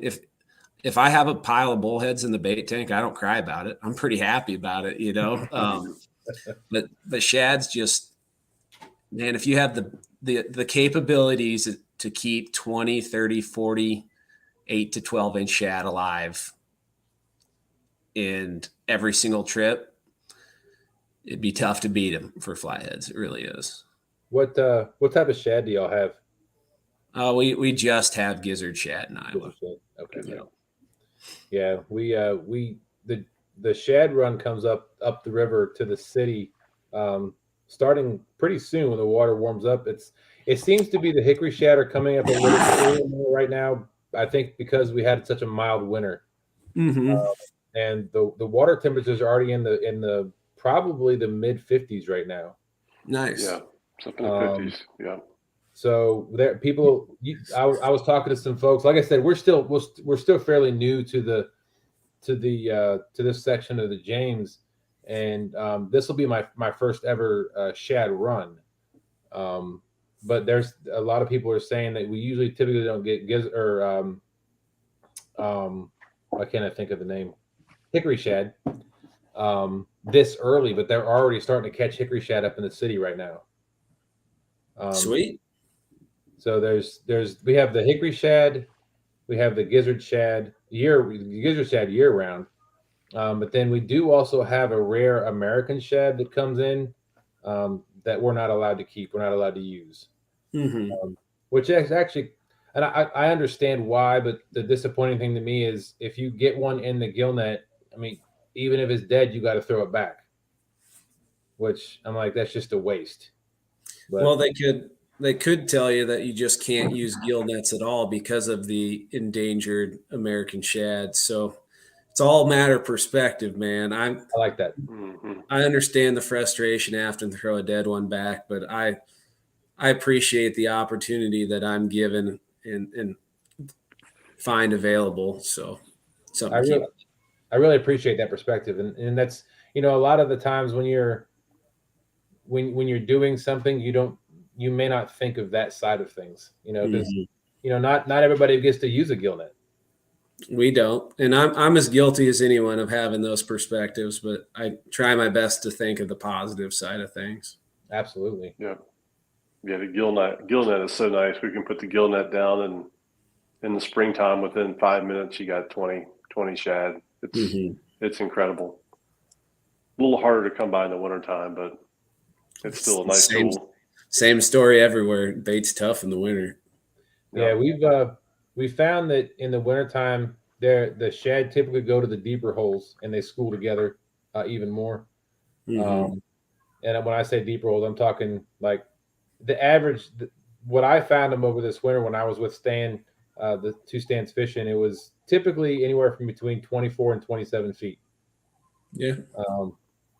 And I haven't used our gill net to be able to get down that low or that deep before. I know some people can adjust their gill nets. I was trying. I just couldn't get it set to where we needed it that low. So I had a hard time. Stan 2 and I went out. We went to a hot water discharge where there's almost bait there like 98% of the year. And when the water temperature in the main river channel is like 49 degrees, the bait in that the water in that hot water discharge is in the 70s. And so it's not uncommon to go in there and you can throw a cast net or you can drop your gill net and get bait in 10 minutes. We went to that location first. We probably spent an hour.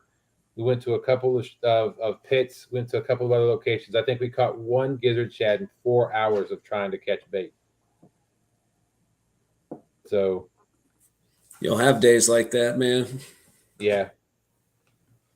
And we didn't have any backup bait either, so we didn't even have any chicken. There's always chicken and shrimp. Speaking, do you ever use any of, like, do you ever use any kind of bait like chicken or? I grew up using like chicken livers and shrimp and a lot of prepared baits. I used chicken as I used turkey as kind of a joke in one video. And I've used a little bit of chicken in the past, but so basically what I'm saying is I've dabbled in all of them and I just keep going back to natural baits, like of all the, at least in my area where it's channels and flatheads, I have no expectations of catching a flathead on any grocery store baits at all. But of all the grocery store baits for channel cats, my favorite's probably shrimp. Now, the problem is if I buy a bag of shrimp, it usually just goes on the grill. And then once I'm done grilling them and eating the shrimp, then I'll go catch bluegills or creek chubs or something like that and use those for bait. Right. Mr. Duggar Fishing said your Amazon trip was great. What was your favorite one you caught? Fish, that is. Definitely the jowl. The fish that I was hooked up to at the very beginning of this, where you showed that video clip, that was a jowl. I don't know what it weighed. It was what was it? 66 inches. Wow. Long. Holy cow. Yeah. So what is that? Or maybe it's 6. Yeah, 5'6". Maybe it's 60. It was 65 inches. It was 5'5" long. Wow. And then had a girth of like 42 or 44 inches, something along those lines. I would venture to say it was over 100 pounds. How much over 100 pounds, I'm not sure. But the biggest takeaway from that fish, which was one of the top ones of all the fish that I wanted to catch up there, is just the immense power they have. It's like an unstoppable force. And it doesn't really come through in the video, partially because my chest camera died during that fight with that fish. And also, I didn't give a whole lot of perspective that that was a Penn Fathom 30 that was completely locked down. Like the star was tightened down as far as it would go. And then I gritted my teeth and tightened it a little bit more. So like you're talking 30 to 40 pounds of drag on that fish all day. And I fought him. Like the moment I hooked him, he pulled off 30 or 40 yards of line on that pressure. Didn't get to show it in the video because my chest camera died. And then I yelled at the guide. I said, can we get off the bank? Can we go chase him? And he said, yeah. And we reeled in all the lines and it was chaos. And we went out after him and we got right over the top of this fish. And I just had max heat on him and was cranking down and lifting. And I got him 5-10 feet from the surface, almost to that point where you think you're going to start seeing him. And he went all the way back down to the bottom. And we were I think a guy came through with a fish finder, not the trip we were on, but like the year prior. And it was who knows what the water levels were like. But when they went through there with the fish finder, they marked 122 feet of water right there. So he went all the way back down against 30 to 40 pounds of drag. And I'm hanging onto this pole and it's freaking going. And like, do I dare put my thumb on the spool? Because he gets back down to the rocks and he's gone. Right. So it's like, do you want to lose him to a rock or do you want to bust him off or pull the hook? It's like, I don't know. So I just let him pull and he ended up stopping and I reeled him all the way back up and he went down again, not as far. Wow. But it's just the amazing power that they could pull against that much drag. I mean, they were without a doubt the hardest fighting freshwater fish I ever tied into. And Those Arapaima were really cool because they're big, but they don't hold a candle to the catfish down there. Wow. Wow. That is cool stuff. Mm-hmm.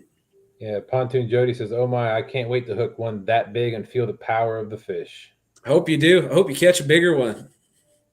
Just keep your butt low, keep your center of gravity low, because when you're talking 30, 40 pounds of drag, like physics starts to play out. Like people talk about North America, heavy drag.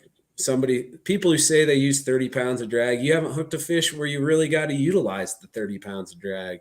Right. We're not talking, catfish fight hard, but we're not talking about bluefin tuna. We're not talking about marlin. We're not talking about tarpon.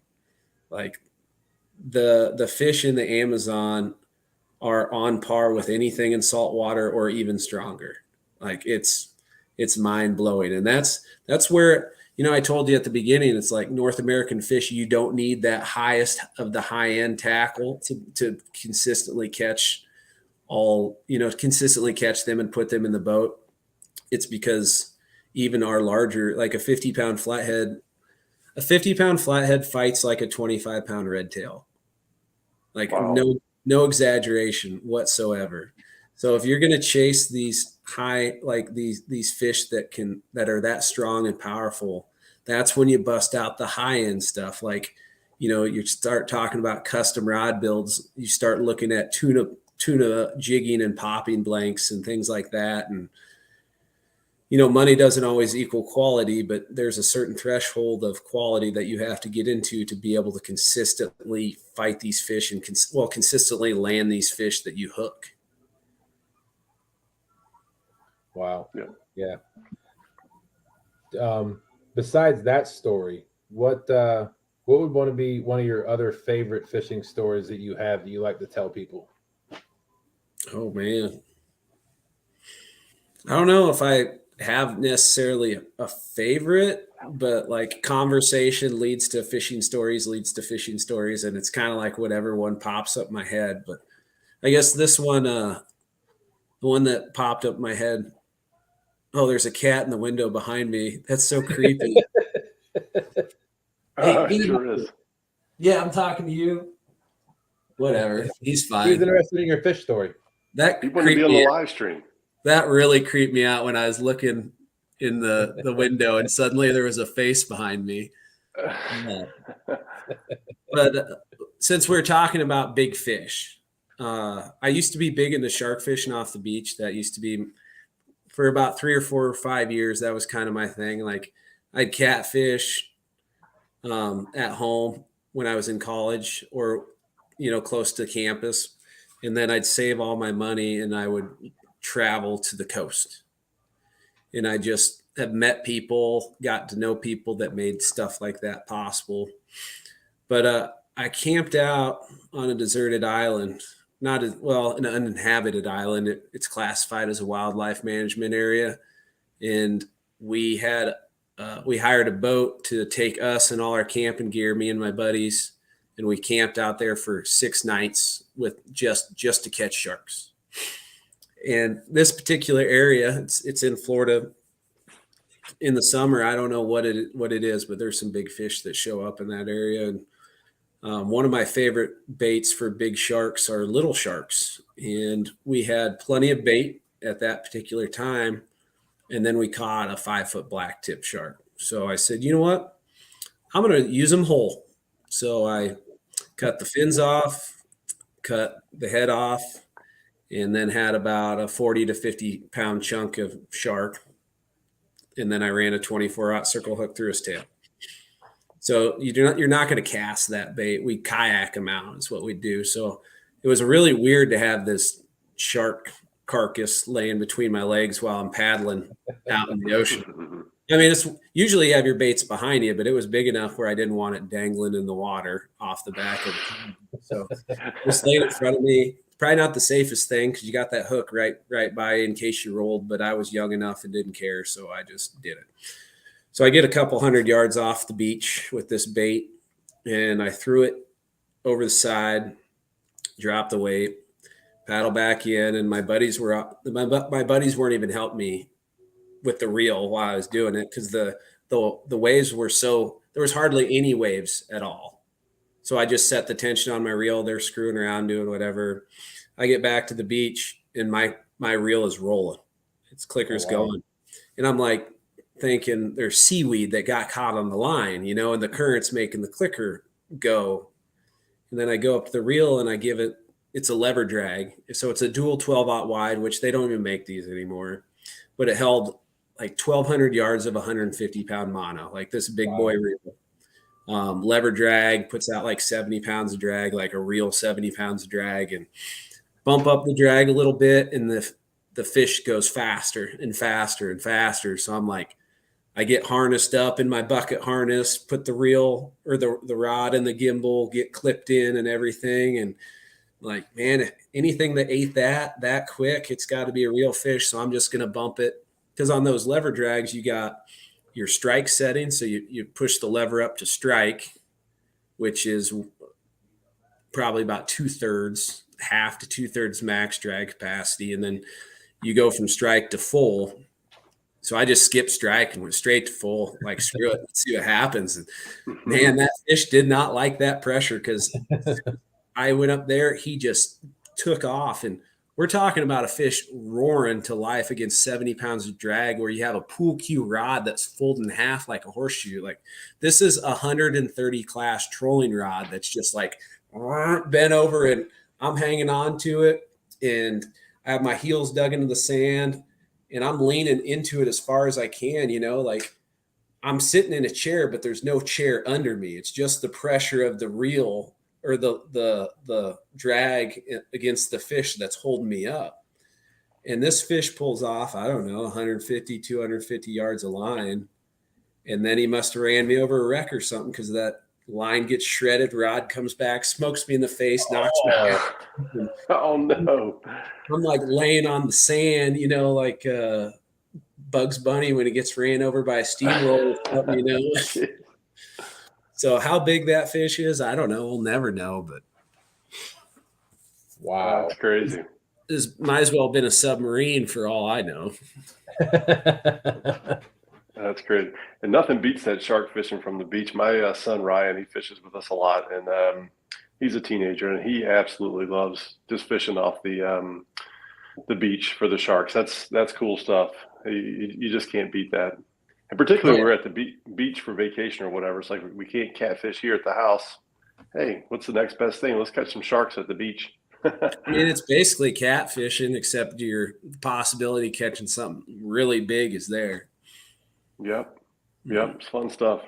Yeah, I've never actually fished from a beach before, like I've never ocean to saltwater fished before. The only fishing I've ever done is for catfish. And to be honest with you, I mean, I guess if I were to go out there and I were to hook into something huge, I'm sure I'd get that adrenaline rush, and I'd be like, oh, let's do that again. But I think I'm focused. I'm so focused on trying to get one of the monster blues right now. My PB is 55 pounds, and that was a blue I caught up in the city in about 13 foot of water behind a big rock. Mm-hmm. And I'll still never forget when he hit that thing. He took it probably a good 30 seconds before I got him to slow down. And of course he was going with the current, and I had to fight him against the current, bringing him back up, and the rapids were just upstream. You could see him if you looked upstream.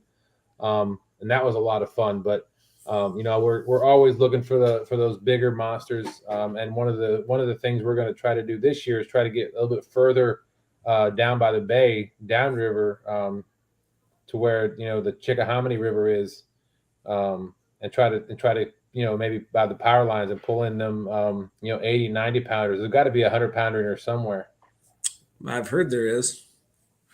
Yeah, the depths definitely change the further you get down. You get the 80-foot water, the 100-foot water. So yeah, it's definitely big fish waters down that way. Let's see, Brad. Oh, wrong question. Brad Collar wants to know if you've ever fished for grouper.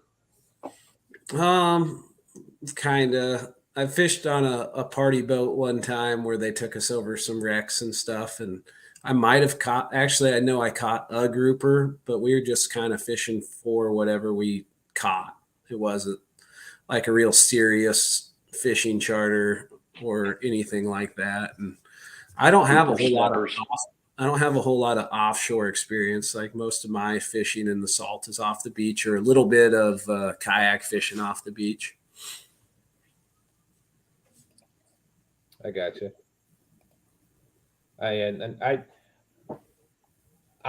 guess I don't know if I'm odd or what, but I prefer when I'm in my boat I can see land. I have no desire to go offshore anywhere where I can't where it's just water. I that's just not my cup of tea. So That's where I learned I get seasick. As soon as I can't see land, I'll get seasick.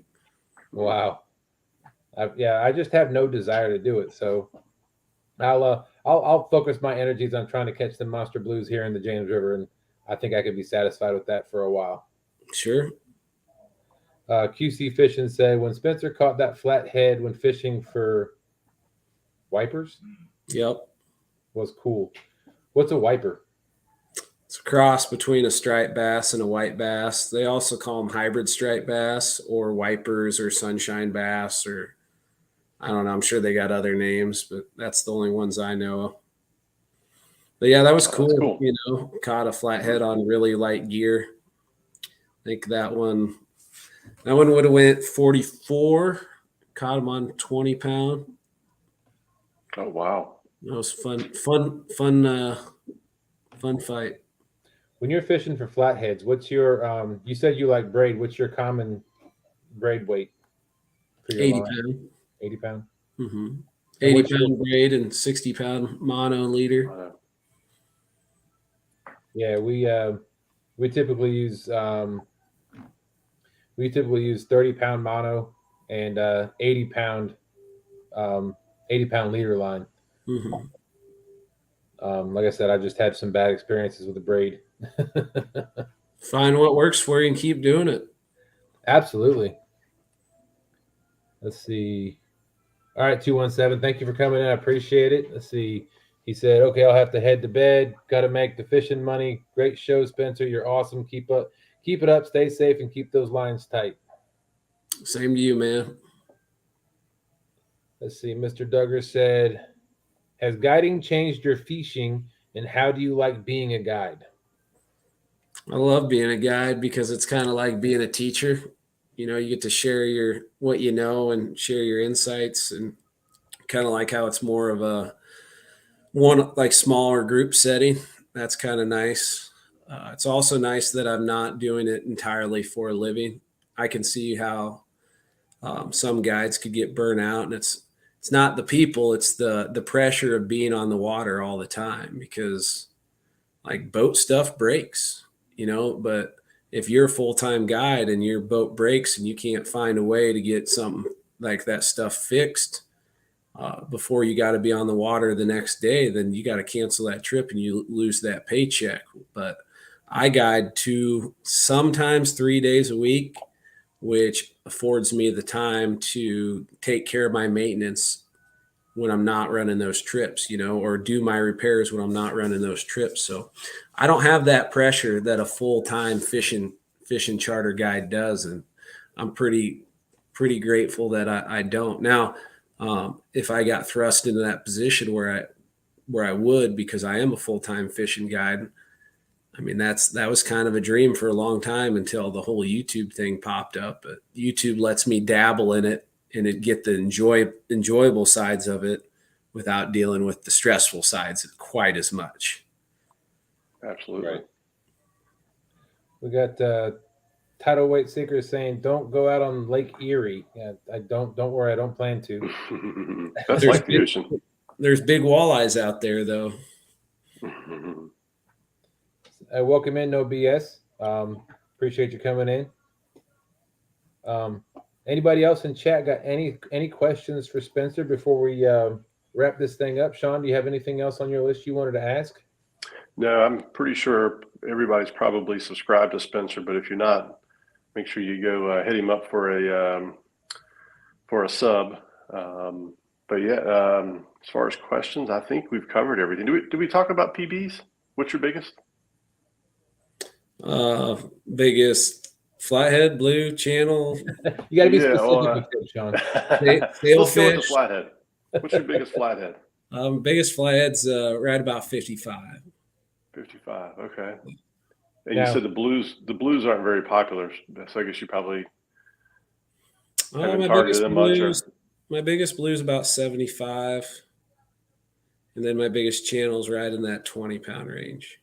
Oh Now, wow, I got it from your video, the one I just watched before we were coming on here when I was looking for some content. You don't count it if you snag it, correct? Oh no, Right. no. So that one you snagged in that video was what? It was 71.5 pounds. So it was 70 something. I don't remember the exact weight, but yeah, it was a fish. It was just cool to see one that big. I never even thought I'd see a flathead that big. that's incredible. Yeah. Dustin, are you able to drop his link, or do we have a mod that could drop it? I know Miss Annette dropped it earlier, but I will. Let me go grab it real quick, and I'll go ahead and take care of that. Sean, while I'm doing that, what's your PBs? My PB for flatheads is not very great. I think is it 8 or 9 pounds for a flathead, and then for blues, 34 pounds is my PB for the blue. As far as channel, I don't normally weigh them. My mom likes to go out and catch those and eat those, so we'll go out with shrimp, and I mean we can catch the 1 and 2 pounders on the James pretty much all day long if you want to catch them. So, but yeah, I'm definitely working on a bigger blue PB this spring. So I like to get it up in the 50 and 60 pound range. I mean, aren't we fishing for the biggest fish we can possibly catch every single trip? Absolutely. I mean, who's to say 100-pounder doesn't, like next time you're out, any moment 100-pounder could hit. You're in 100-pounder water, those fish exist. And if you're in a big fish spot doing big fish things, there's no limit on the size of fish you can catch except for the body of water you're fishing in. Like I'm not going to catch a 100-pound flathead where I'm fishing at because he doesn't exist. That fish does not exist where I'm fishing at. Now, could I catch a 60? Yeah, 70, maybe, 80. Anything over that's a long shot. But right. I mean, it's hard to say you're fishing for a 50-pounder because, your 50 might be an 80. You never know. That's true. Awesome. Looks like Dustin's got Spencer's link down in the chat. So if you don't have him, you're definitely missing out on some good videos. He drops some good. I think you do either 1 or 2 videos a week normally. I do every Monday and Thursday at 4 p.m. Central Time. Wow. There you go. That's very specific. That was when I would get out of school. Nice. And if, for those of you who didn't know, Spencer was a teacher in his previous life. Yeah. This time 2 years ago, I was teaching. So it's kind of crazy that it's middle school science, right? Yes, sir. Awesome. Me and the rascals would hang out and talk trash all day and have a good time blowing stuff up and lighting things on fire. So it wasn't so bad. That's awesome. And if I didn't catch it earlier, I don't know if I said hello to Mark from Catfishing Crappie. He's been in here for a little while. So What's up, Mark? Thanks for coming in. We appreciate that. Channel cats matter. That's right. Don't anybody talk trash on the channel cat. The only time you can talk trash on channel cat is if they kill your live bait when you're flathead fishing. Other than that, they're wonderful critters, and I love them very much. Man, they fight like crazy. It's crazy how strong they got 100 pounds. Nobody'd even fish for blue cats. No, they definitely got some muscle behind them. Let's see. Ed Evans said, I love Spencer saying at the end of every show, I hope you catch a giant. And I mean it, for real. Big fish make people happy, and I like happy people. There you go. They're the best to be around. Amen. Awesome. No BS. He is out of Iowa. Mm-hmm. So again, we just want to say thank you for coming up on our show tonight, Spencer. I know we've had a lot of fun. I've seen a lot of people in chat saying it's been a great show, and and that's mainly because you came up here and shared all your knowledge and told us some great stories. We appreciate you coming up, having a conversation with us, taking time out of your evening to do so. Like Sean said, if you haven't snagged Spencer, go ahead and go check out his channel, check out his videos. I think you're gonna like what you see. But it's 12:01, and we're gonna go ahead and head on out of here. Hope everybody has a wonderful evening. Thanks for joining us, and we'll catch you next week. All right, thanks. See you next week. Hope you Take catch care. a giant, guys. That's awesome.